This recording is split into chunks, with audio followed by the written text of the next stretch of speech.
Caribbean Riddims for a total Caribbean experience. We say welcome to the program to Miss Olivia S. Benson.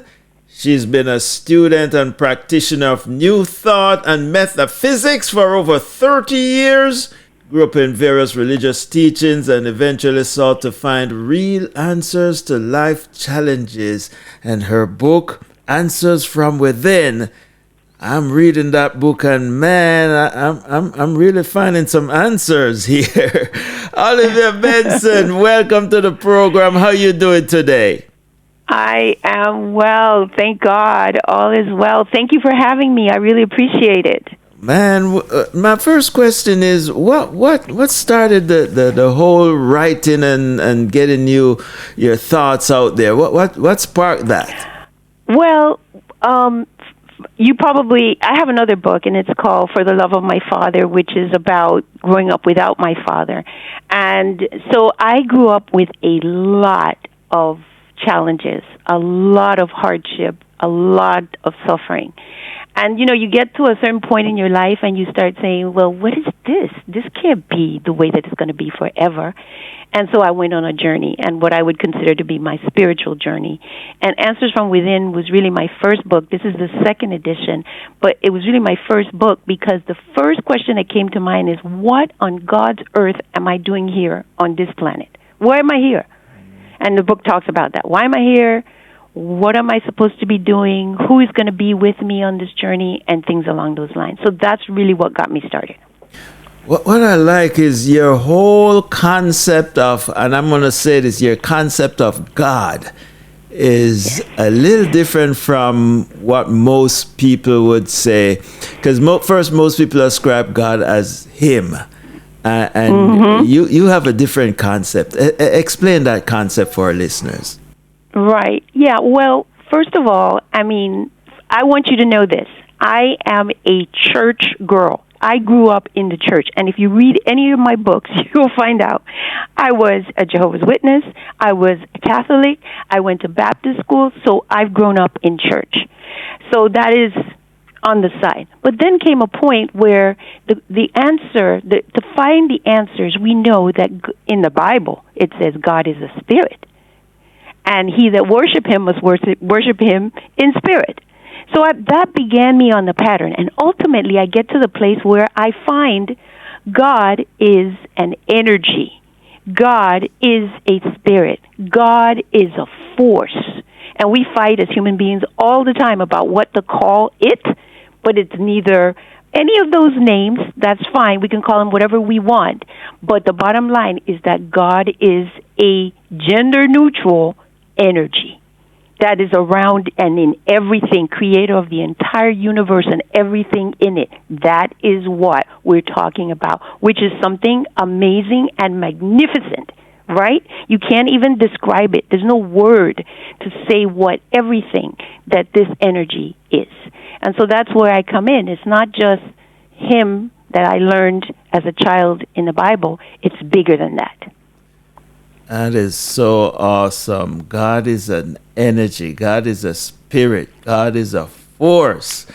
And yes. and you also take a look at humanity and how the relationship between men and women. Comment on that for me.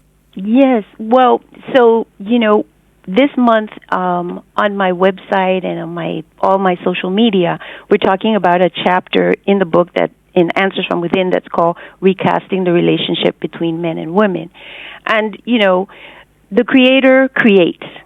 And usually the problem, as we look around, is us, right? The humans on the planet. Whatever we get, we take it and we make issues and problems with it. So God made women and men. And we organize the system in a way that used to put women in a certain position.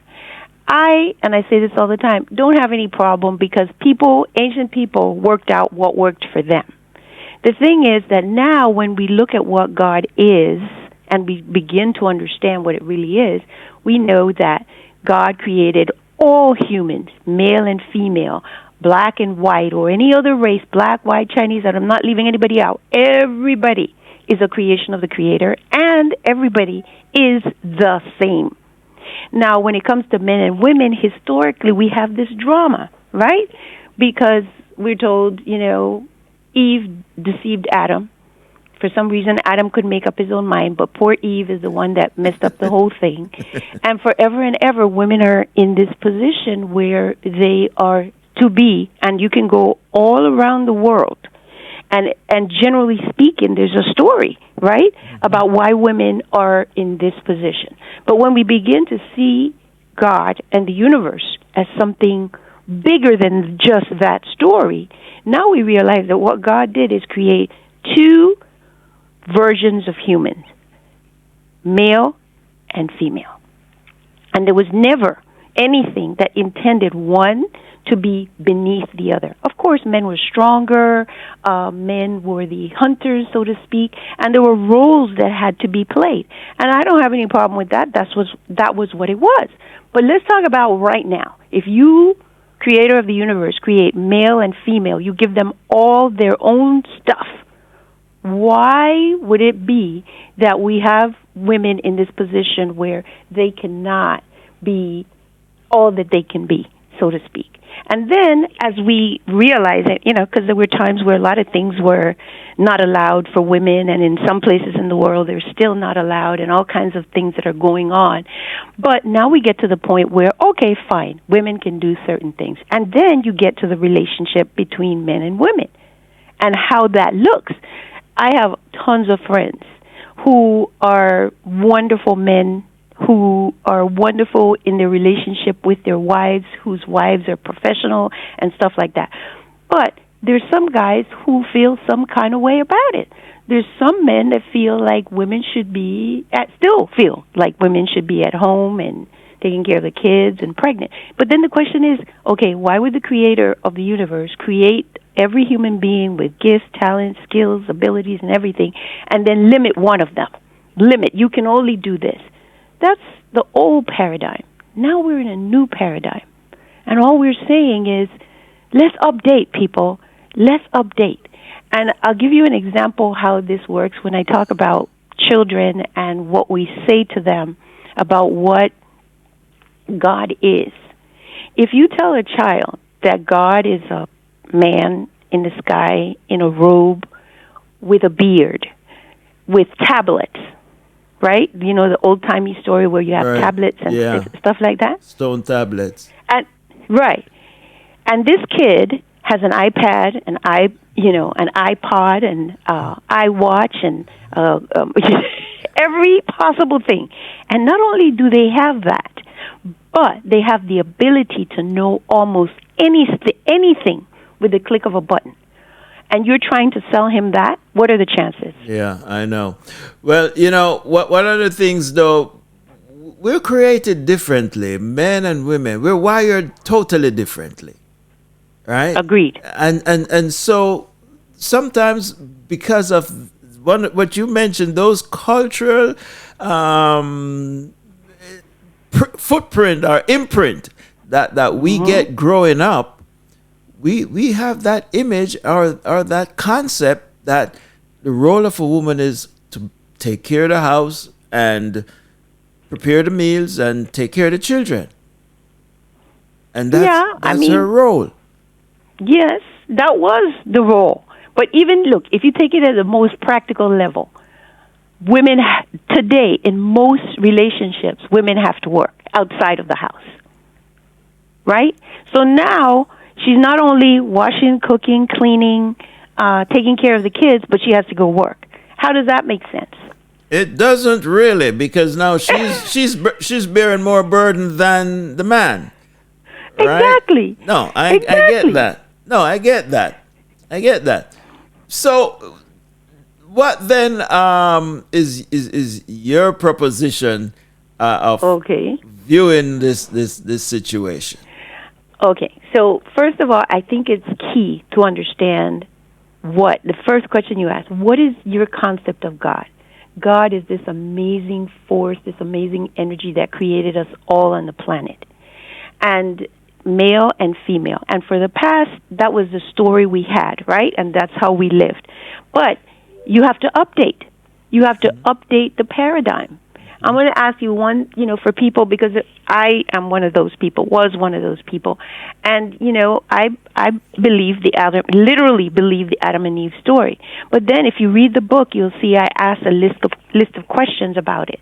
So if Adam hadn't asked God or told God that he was lonely, does that mean Eve would never have come forward?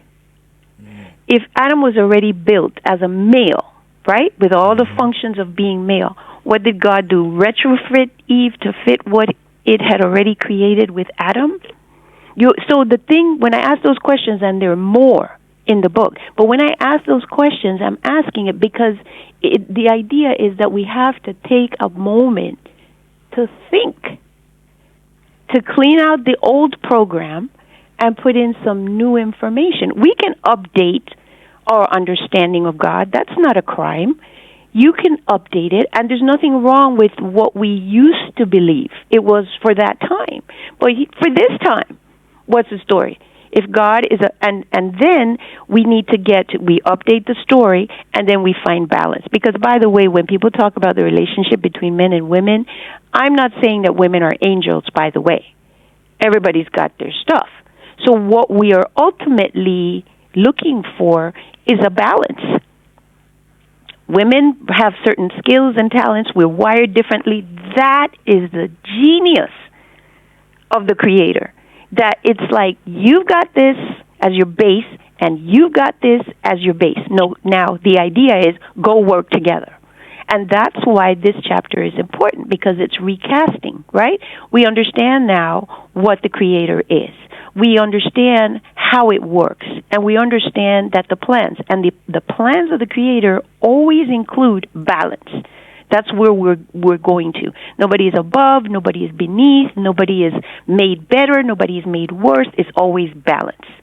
And so when we look at that, and there's so much, there's a lot going on between men and women, and it has been for a while. And one of the recordings that I did on my, it's on the YouTube page, which is Olivia S. Benson, and I said, listen, let's talk about India. India, you think, for me, I think about a lot of spiritual teachings that come out of India. I think about meditation. I think about yoga. There's amazing spiritual teachings coming out of India.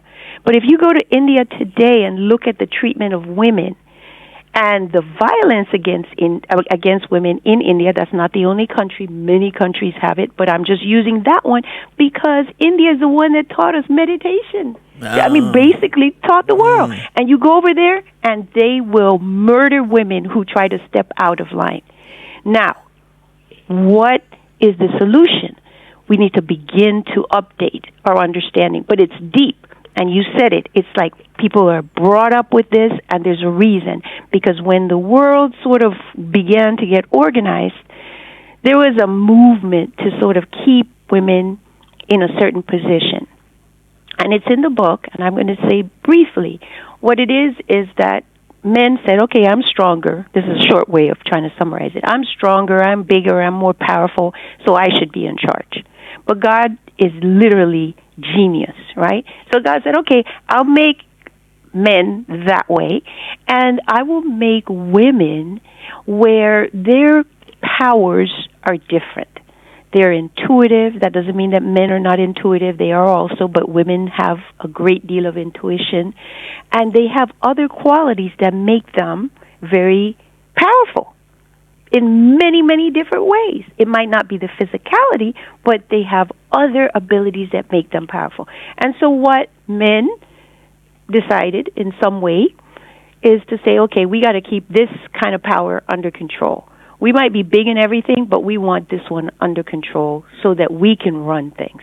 And today what we're looking for is where both energies are running things, because that is true balance, where you have a strong male with their, characteristics, and you have a strong female with her characteristics.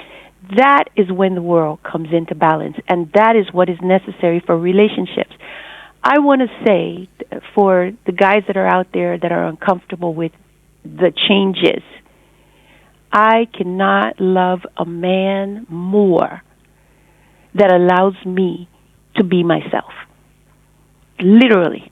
I mean, the man, and I'm married, and my husband he is absolutely, positively supportive of me. You do you. How could I be happy with someone who's not going to allow me to be? Well, let me tell you, this conversation is one where we're going to need another time to continue this conversation. We are totally out of time. We're way over time. But folks who want to contact you, where can they get in touch with you? Tell folks how they can get a hold of you. Okay. Well, my YouTube page is Olivia S. Benson. Please go there and check out the videos that I did about this series, recasting the relationship between men and women. And there's a contest. So if you comment, you can enter the contest. Also, you can find me on Facebook, author Olivia S. Benson, on Instagram, Olivia S. Benson. And if you want to send me an email, you can send me an email at info@olivias. Let me make sure I say it. info@oliviasbenson.com.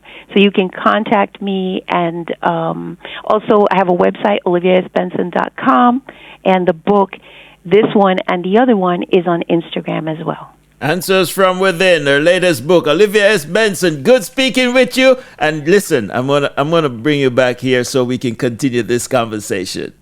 Okay, great. Thank you. You're welcome. Bye-bye. Okay, bye-bye.